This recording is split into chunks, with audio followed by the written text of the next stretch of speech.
പുതിയൊരു smart phone വാങ്ങണം. വില നോക്കുമ്പോൾ ഒന്നെങ്കിൽ 50,000 രൂപ അല്ലെങ്കിൽ 1,00,000 രൂപ. പക്ഷെ കടയിൽ ചെന്നപ്പോൾ ഒരു ഓഫർ, നോ കോസ്റ്റ് EMI. മാസം കുറച്ചു തുക അടച്ചാൽ മതി, പലിശയുമില്ല. ഇത് കേൾക്കുമ്പോൾ ഓഫർ വളരെ ആകർഷകമായി നിങ്ങൾക്ക് തോന്നിയേക്കാം. പക്ഷേ ഒരു കാര്യം നിങ്ങൾ ചിന്തിച്ചിട്ടുണ്ടോ?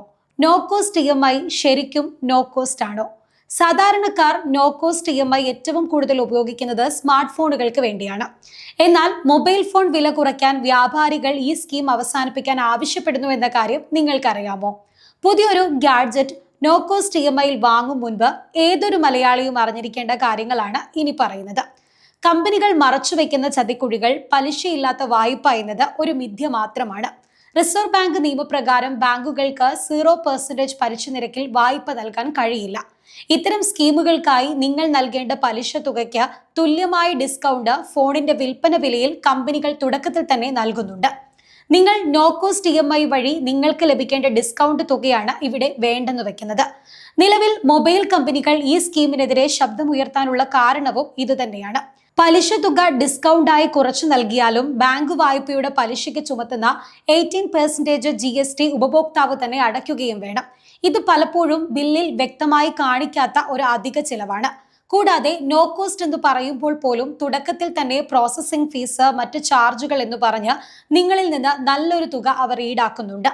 ഫോൺ വാങ്ങുമ്പോൾ ഒറ്റത്തവണയായി പണമടച്ചാൽ ലഭിക്കുന്ന വലിയ ക്യാഷ് ബാക്കുകളോ ഓഫറുകളോ നോ കോസ്റ്റ് EMI തിരഞ്ഞെടുക്കുന്നതോടെ നിങ്ങൾക്ക് നഷ്ടമാവുകയും ചെയ്യുന്നുണ്ട്.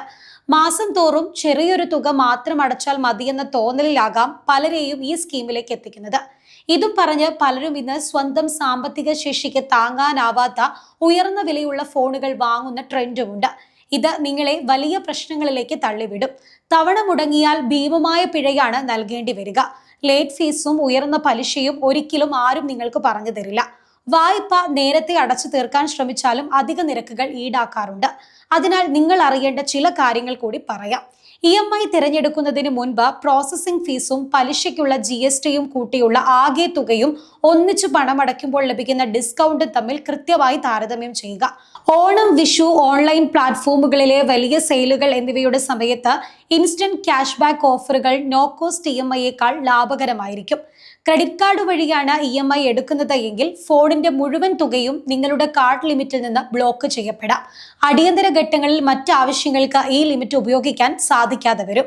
EMI അക്കൗണ്ടിൽ നിന്ന് സ്വയം പോകുന്ന തീയതികളിൽ ബാങ്ക് അക്കൗണ്ടിൽ പണമില്ലെങ്കിൽ ബാങ്ക് വലിയ ബൗൺസ് ചാർജ് ഈടാക്കിയേക്കും. ഇത് നിങ്ങളുടെ സിബിൽ സ്കോറിനെ ബാധിക്കുകയും ചെയ്യും.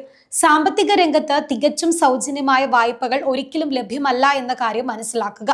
നോ കോസ്റ്റ് EMI എന്നത് വെറും ഒരു സങ്കല്പം മാത്രമാണ്.